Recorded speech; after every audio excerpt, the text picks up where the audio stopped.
Olá, sejam bem-vindos. Aqui é a Sal do canal Beijo na Alma. A história de hoje é uma releitura minha de lendas, de como alguns povos entendiam a criação do Sol e da Lua.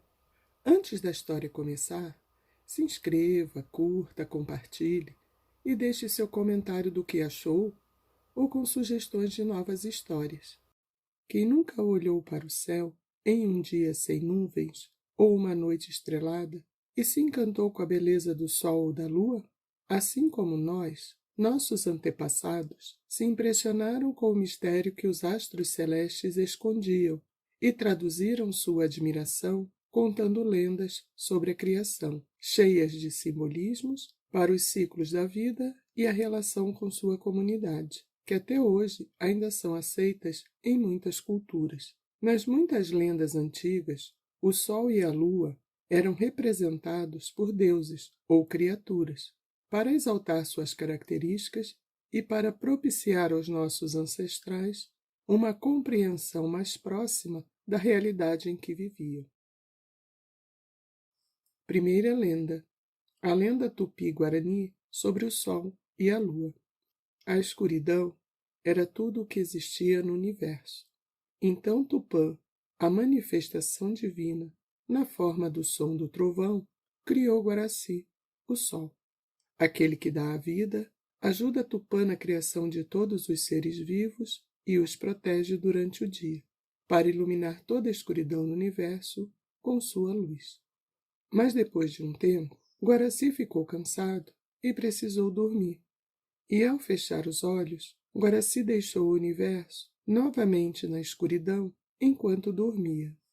Tupã ficou desgostoso com a escuridão, então criou Jaci, a lua, protetora das plantas, dos amantes, da reprodução e guardiã da noite, para iluminar o universo enquanto Guaraci, o sol, dormia. Ao ser despertado pela luz tão formosa que Jaci emitia, Guaraci se apaixonou. Para voltar a vê-la, Guaraci voltou a dormir, mas quando abriu os olhos, tudo se iluminava, e era a hora de Jaci ir dormir, tornando o amor entre os dois impossível. Sofrendo por sua paixão, Guaraci pediu a Tupã que criasse Rudá, o mensageiro do amor, que vive nas nuvens e desperta o amor nos corações dos indígenas, flechando e amolecendo o coração duro das indígenas e preparando o coração dos guerreiros para o amor. Por não conhecer a luz ou a escuridão, Rudá podia dizer à lua o quanto o sol a amava, e ao sol que o seu amor era correspondido e que na alvorada os dois poderiam estar juntos. A segunda lenda é a lenda dos índios Ticuna sobre o sol. Nos tempos antigos, quando vivia entre os índios Ticuna, o sol era um jovem forte e bonito. Para ajudar a sua tia a preparar a tinta de urucum para a festa de Moça Nova, foi à mata e trouxe uma madeira muito vermelha, chamada Muirapiranga, pois sua tia precisava ferver o urucum para fazer a tinta e assim pintar todos os ticunas da aldeia. Mas sua tia nunca estava satisfeita. Vivia a reclamar e a pedir mais lenha, mesmo ele tendo trazido e cortado muita lenha de Muirapiranga.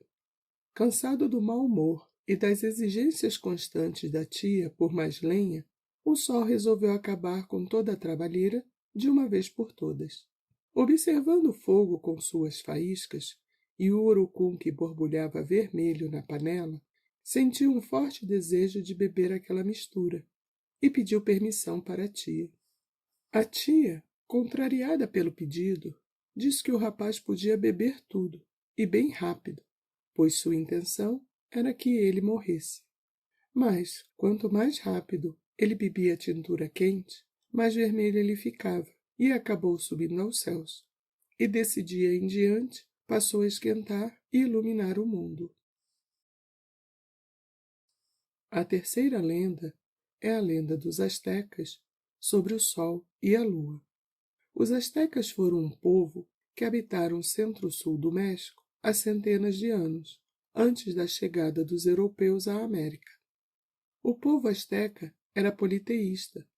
Eles acreditavam em mais de um deus, e algumas divindades eram elementos naturais, como a água, a terra, o fogo, o vento e a lua. As divindades também eram atribuídas a coisas que lhes causavam medo. Os astecas acreditavam na existência de outras civilizações antes deles, onde cada homem era um sol e que essas civilizações foram destruídas por catástrofes naturais. O primeiro sol foi a primeira civilização. O mundo era habitado por gigantes que moravam em cavernas, cultivavam e se alimentavam dos frutos da terra. Os gigantes foram exterminados por jaguares. No segundo sol, a destruição foi produzida por um grande vento, e os homens precisaram agarrar-se a árvores, transformando-se em macacos. No terceiro sol, os humanos, para não morrerem na chuva de fogo, foram transformados em pássaros. No quarto sol, os homens, para escaparem da inundação pelas tempestades e águas torrenciais, foram transformados em peixes. E no quinto sol estavam os humanos atuais, predestinados a sumir pela destruição causadas pelo Deus do Sol e pelos terremotos. No quinto sol não existia vida e tudo estava na escuridão. Os deuses se reuniram em Teotihuacan, que hoje é a atual cidade do México, para discutir quem se jogaria na fogueira e se sacrificaria para criar o novo sol. 2 deuses se ofereceram para o sacrifício, um rico e poderoso e outro pobre e doente. O Deus rico e poderoso, no momento de se lançar da borda do precipício, na fogueira sagrada, sentiu medo e se afastou. Não tendo nada a perder, o Deus pobre e doente se lançou sem vacilar na fogueira, tornando-se o sol. Sentindo vergonha de sua covardia e vendo que o outro Deus se transformou em algo tão impressionante, o Deus rico e poderoso se jogou na pequena fogueira restante e se transformou na lua. Mas ainda era necessário alimentar os 2 astros que permaneciam parados no céu. Então os outros deuses também se sacrificaram e se tornaram as estrelas e os movimentos do céu, deixando para os homens a necessidade de recriar eternamente o sacrifício original, mantendo o sol vivo pela eternidade. Os sacrificados eram normalmente prisioneiros de guerra capturados de tribos, aldeias ou até mesmo de civilizações inimigas. A estratégia de captura dos astecas era matar os animais, o chefe inimigo, e depois atacar os que estavam dormindo ou distraídos. Somente os jovens fortes e com saúde eram selecionados para o sacrifício, sendo as mulheres, crianças, idosos e doentes vendidos como escravos. A quarta lenda é a lenda dos povos Navajo sobre o sol. Um dos povos indígenas americanos que vivem da pesca e da caça e ocupam parte do território indígena dos Estados Unidos são os Navajos. Eles acreditam no equilíbrio entre os homens e a natureza e atribuem significados especiais para todos os animais, independente do seu tamanho ou força. Os Navajos acreditam que as pessoas foram feitas a partir de pedaços de pele da sua deusa mais importante, Stanatlahi, porque ela estava aborrecida com a ausência do seu marido, Tissorhanoi, deus do sol. Durante o dia, Tissorhanoi, na forma humana, carregava o sol em suas costas através do céu. Quando voltava para casa, ao entardecer, o sol era pendurado na parede ocidental da casa de Tissorhanoi para descansar. Tissorhanoi e Stanatlahi tiveram 2 filhos, Navesnegani, matador de inimigos, e Tobadizisticine, criança da água, que viviam somente com a mãe, separados de seu pai. Quando se tornaram adultos, combateram os espíritos maléficos que atormentavam a humanidade com a ajuda de seu pai. A quinta lenda é a lenda dos aborígenes australianos sobre o Sol e a Lua. Para os aborígenes australianos, Existia uma era chamada Tempo dos Sonhos, onde todos os ancestrais, seres míticos, deuses e guardiões estavam vivos e eram reais.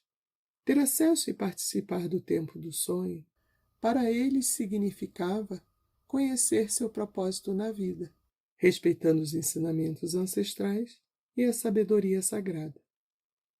Nessa época, ao fugir para a mata, uma jovem, frustrada por não poder se relacionar com seu amado, não encontrou como se alimentar e proteger, e ficou à beira da morte. Os espíritos e seus ancestrais, ao verem o estado da jovem, resolveram levá-la para o céu, onde pôde se aquecer com fogo e se alimentar. Quando estava restabelecida, viu que seu povo enfrentava dificuldades, com o frio e a fome. Para acabar esse sofrimento, ela fez uma enorme fogueira e criou o sol. E para que seu povo não sofresse mais, ela acendia todos os dias a maior fogueira que conseguia. Nessa mesma época, o tempo dos sonhos, Japara saiu para caçar sozinho, sem levar sua esposa e filho. Sua esposa, se sentindo sozinha, foi atraída pelas histórias de um andarilho e se descuidou do seu filho, se assustando quando ouviu uma queda na água e viu seu filho ser arrastado pela correnteza, sem que pudesse salvá-lo. Sem conseguir se consolar, chorou todo o dia, esperando que Japara voltasse.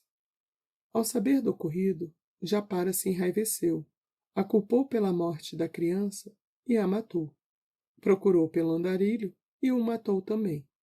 Sua atitude foi condenada por sua tribo, fazendo com que compreendesse que sua atitude foi um erro. Sofrendo com sua tragédia, Japara foi procurar os corpos de sua família, mas não os encontrou, e suplicou aos espíritos que pudesse se reunir com eles. Os espíritos aceitaram o pedido de Japara, mas como punição, deveria buscar sua família sozinho. A partir desse dia, Japara, na forma de lua, dos céus busca, incansavelmente, sua família. A sexta lenda é a lenda do povo Efik sobre o Sol e a Lua. Na região da Nigéria e Camarões vivia o povo Efik. Na época que viviam na Terra os astros e outros elementos e espécies do mundo, existia um casal, o Sol e a Lua, que eram amigos da água. Todos os três se divertiam muito juntos. Nas visitas frequentes que o Sol fazia à água, ela percebeu que ele não estava satisfeito e perguntou ao amigo o motivo da tristeza. O Sol respondeu que ficara aborrecido porque a água nunca aceitava o convite para visitá-lo e que sua mulher, a Lua, também não estava contente com isso. A água ficou surpresa com a revelação e explicou que ela tinha receio que, se fosse com todas as criaturas aquáticas, que era o seu povo, a casa do Sol e da Lua seria pequena para recebê-los. O Sol entendeu o motivo, mas mesmo assim queria a visita da água em sua casa. Conversando com sua esposa, resolveram aumentar a casa, para que a água pudesse entrar com todas as criaturas marinhas. A água foi um tanto receosa fazer a visita ao Sol e à Lua, e perguntou se era seguro todos entrarem. O Sol concordou, e a água começou a inundar a casa do Sol, fazendo com que o Sol e a Lua fossem cada vez mais para os lugares mais altos da moradia. A água ainda perguntou se estava tudo bem ela continuar a entrar, pois o primeiro andar já estava tomado com várias criaturas marinhas e ainda tinha mais para entrar. O Sol respondeu que sim, mas correu com a Lua para o telhado para se manterem secos. Mas viram que somente nos céus estariam protegidos da água, e para lá eles foram e ficaram. Mas a amizade entre os três permaneceu, e eles sempre se encontram no pôr do sol e nas noites de lua cheia. Essa foi a história de hoje. Espero que você tenha gostado. Nos vemos em outras histórias. Um beijo na alma.